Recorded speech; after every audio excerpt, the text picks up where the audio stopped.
One of the first things that I wanted to know how to do when I first started making videos was learn how to speed up and slow down my footage. This is back when all I really wanted to do was shoot skate videos with my friends, and being able to slow down an action-packed moment or speed ramp between tricks added an entirely new dynamic to my videos. Adjusting the speed of your footage is an essential component to being able to control the flow of your videos. And today, we're gonna learn the best way to do this within Premiere Pro so that you can add it into your edits too. And here we go.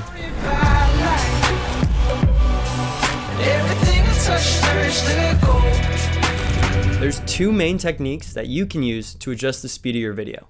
The first of these being a linear speed change. This is when you abruptly cut between a clip that utilizes a speed change and a clip that's played back at normal speed. The easiest way to do this is with the keyboard shortcut R.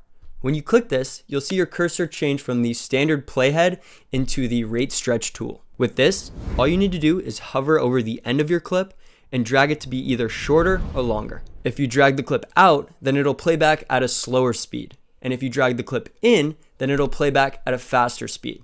If you look in the top right corner of your footage while you're doing this, you'll see a little percentage which will tell you the speed that it's playing back at. The second way to add a linear speed change is to right click on your footage and go down to where it says speed/duration.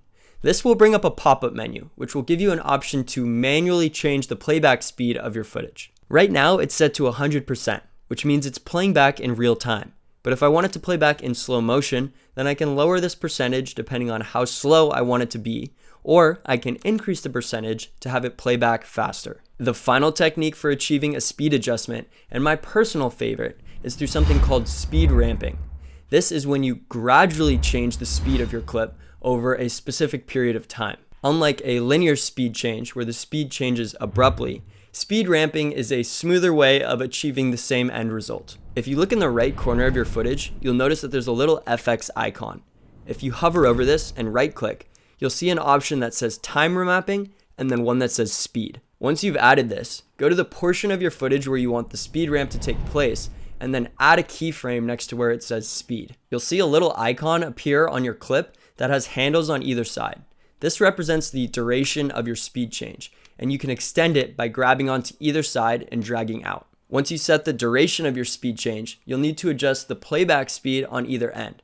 This is represented by the horizontal line that is now present on your footage. By default, the line is set to 100%, and you can drag it up or down to increase or decrease the speed of your clip. For example, if you leave one side of the speed adjustment at 100% and then move the other side to 60%, then your video is going to play back at normal speed and then gradually slow down to 60% speed. You can play around with these different percentages and add on more keyframe points in order to achieve different effects. Now, something to be aware of is the relationship between your frames per second and how much you can slow your footage down. As a general rule of thumb, the higher your frame rate or FPS, the more you're able to slow down your footage in post.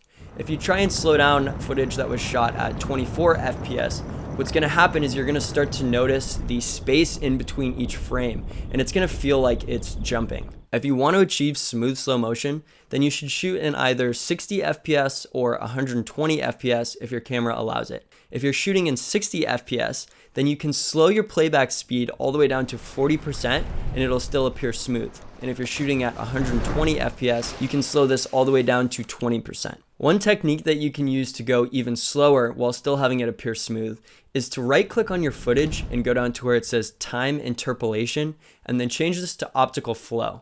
Now, basically what this does is it fades between each individual frame of your footage so that it's harder to notice the difference between them. I've found that this can be a little unreliable though and doesn't really work very well on clips that have a lot of fast movement, so I wouldn't substitute this for just shooting in the proper frame rate to begin with.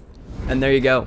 Now you know how to adjust the speed of your footage within Premiere Pro so that you can better control the pacing of your videos. Have fun incorporating this into your own edits. And don't forget to hit that subscribe button so you can stay up to date on tips and tricks that I'm posting here.